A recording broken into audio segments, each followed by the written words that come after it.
無恥，獎金之愛這種窮孩子，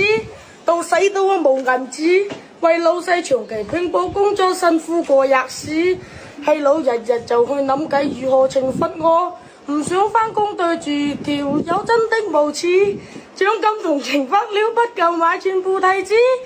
他份內事淨係識得怪罪同事，老細發愛尤其像隻抽出的野田鼠，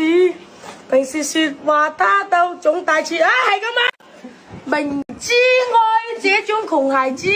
到死都冇銀紙，為老細長期拼搏工作辛苦過日子，係佬日日就去諗計如何懲罰我，唔想返工對住條友真的無恥，獎金同懲罰了不夠買全部提子，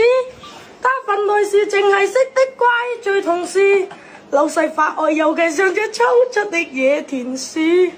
平時說話他都總大詞啊，係咁啊！明